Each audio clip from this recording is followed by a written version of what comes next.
بسم اللہ الرحمن الرحیم۔ کنٹریز کے جھگڑے اور مختلف قبائل کے جھگڑے اور قومیتوں کے جھگڑے تو اپنی جگہ، اور گھر گھر جو جھگڑے ہیں، زمینوں کے، جائیدادوں کے، حصے بقرے ہیں، بھائی بھائی سے جدا ہو جاتا ہے، کس لیے؟ ایک مٹھی خاک کے لیے۔ کیا کہیں گے اسے؟ ارے پوری کرۂ ارض، اس پورے کرۂ ارض کو بھی میں ایک مٹھی خاک ہی سمجھتا ہوں، اور کیا سمجھیں؟ خاک خاک ہی رہے گی، چاہے وہ بہت ہو یا کم، خاک تو خاک ہی رہے گی نا۔ تھوڑی سی زمین کے لیے، تھوڑی سی جائیداد کے لیے، تھوڑے سے مادی مفاد کے لیے بھائی بھائی سے جدا ہو جاتا ہے مثلا۔ اسلامی فکر کیا کہتی ہے؟ اور کبھی کبھی عجیب و غریب زندگی، عجیب و غریب ہے انسان کی۔ کوئی حسن سلوک کرتا ہے اور پھر حسن سلوک کے نتیجے میں پشیمان ہو جاتا ہے، یہ اکثر دیکھا جاتا ہے۔ سبب یہ ہے کہ وہ عمل کرتا ہے بغیر علم کے۔ خدا کی قسم، جب بھی عمل کیا جائے گا علم کے بغیر تو پشیمانی ہوگی، لیکن اگر عمل کیا جائے علم کے ساتھ تو کبھی پشیمانی نہیں ہوگی۔ بھائی بھائی کے کام آتا ہے، آنا چاہیے، بھائی بھائی پہ قربان ہو جاتا ہے، ہونا چاہیے، مگر روزمرہ کے معاملات میں کیا اصول برتنا چاہیے؟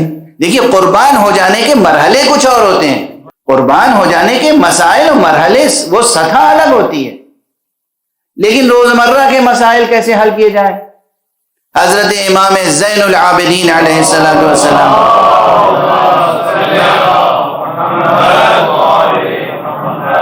سے کسی نے پوچھا کہ مجھے اپنے بھائی کے ساتھ کتنا حسن سلوک کرنا چاہیے۔ ہوتا ہے ایک بھائی پیسے والا ہے، صاحب حیثیت ہے، صاحب ثروت ہے، دوسرا بھائی مثلا نادار ہے، مجبور ہے، محتاج ہے، تو یہ بھائی کتنا حسن سلوک کرے اس کے ساتھ۔ ویسے حسن سلوک صرف پیسے کے معاملات تک محدود نہیں ہے، حسن سلوک کا مفہوم بہت وسیع ہے، حسن سلوک کا مفہوم بہت وسیع ہے۔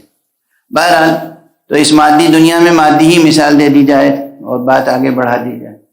امام نے کیا جواب دیا؟ امام نے کہا، جب تم کچھ حسن سلوک اس کے ساتھ کر رہے ہو، اس کو جو دے رہے ہو، جو نفع پہنچا رہے ہو، جو فائدہ پہنچا رہے ہو، یہ غور کرو کہ جتنا اس کو فائدہ پہنچا رہے ہو، اس کو وہ فائدہ پہنچانے کے نتیجے میں تم کو خود اس فائدے سے بڑا نقصان تو نہیں ہوگا۔ اگر تمہیں اس سے بڑا نقصان ہو تو پھر یہ کام نہ کرو۔ اور ہمارے یہاں کچھ روشنی ملی، کچھ ذہن روشن ہوا کہ معاملے کی حدیں کیا ہیں۔ ایک بھائی دوسرے بھائی کو فائدہ پہنچانا چاہتا ہے، اب چھوٹی مثال دوں، ہندوستانی مثال، 100 روپے دینا چاہتا ہے، لیکن یہ 100 روپے کا فائدہ پہنچانے کے نتیجے میں خود اسے 200 روپے کا نقصان ہوگا۔ تو امام فرماتے ہیں یہ کام نہ کرو۔ اگر یہ 100 روپے دینے کے نتیجے میں تمہیں کوئی نقصان نہیں ہو رہا ہے، یا کم تھوڑا بہت نقصان ہو رہا ہے، معلوم ہے 100 روپے دیے 10-20 روپے کا نقصان ہو گیا، یہ ٹھیک ہے، اس کا ثواب ملے گا، اس کا اجر ملے گا، اس کی ستائش کی جائے گی، اس کی تعریف کی جائے گی، تمہیں اللہ کے ہاں سے بھی ثواب ملے گا، دنیا والے بھی تعریف کریں گے۔ لیکن یہ کہ اس سے بڑا نقصان ہو، یہ نہ کرو۔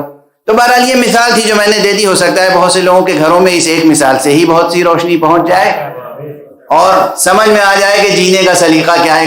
یہ سب اقتصادی اور معاشرتی سطحوں پر جو قانون حاصل ہو رہے ہیں، سب پلٹ کے جاتے ہیں کہاں؟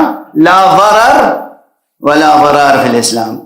اسلام میں نہ نقصان پہنچانا روا ہے، نہ نقصان برداشت کرنا روا ہے۔